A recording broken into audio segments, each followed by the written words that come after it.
भगिनी आणि बंधूंनो, आज अतिशय आनंदाची गोष्ट आहे की आपल्या सर्वांचं जे स्वप्न होतं, महालक्ष्मी अंबाबाईचं मंदिर, जे केवळ कोल्हापूरकरांचं नाही तर उभ्या महाराष्ट्राचं आराध्य दैवत आहे आणि संपूर्ण हिंदुस्थानातून ज्या ठिकाणी महालक्ष्मी अंबाबाईचं दर्शन घेण्याकरता लाखो भाविक येतात, त्याचा जीर्णोद्धार झाला पाहिजे, त्याचा परिसर विकास झाला पाहिजे आणि ही इच्छा खऱ्या अर्थानं पूर्ण करण्याची सुरुवात आज झालेली आहे.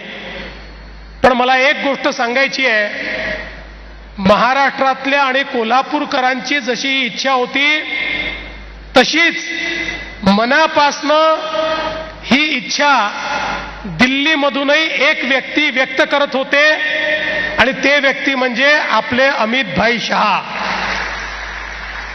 ते वारंवार आम्हाला सांगायचे कि आपके यहां शक्तिपीठ है, इतना पावरफुल मंदिर आपके यहां है जहां सारी शक्ति है और आज इतने लोग वहां आना चाहते हैं, लेकिन मैं इतने सालों से देख रहा हूं उसका जो परिसर विकास होना चाहिए वो आप लोगों ने किया नहीं है.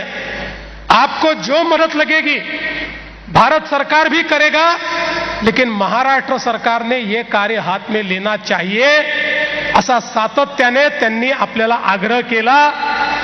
आणि आज आनंदाची गोष्ट आहे की त्यांच्याच हस्ते आणि आदरणीय वहिनींच्या हस्ते आपण या मंदिराचं भूमिपूजन या ठिकाणी केलं आहे.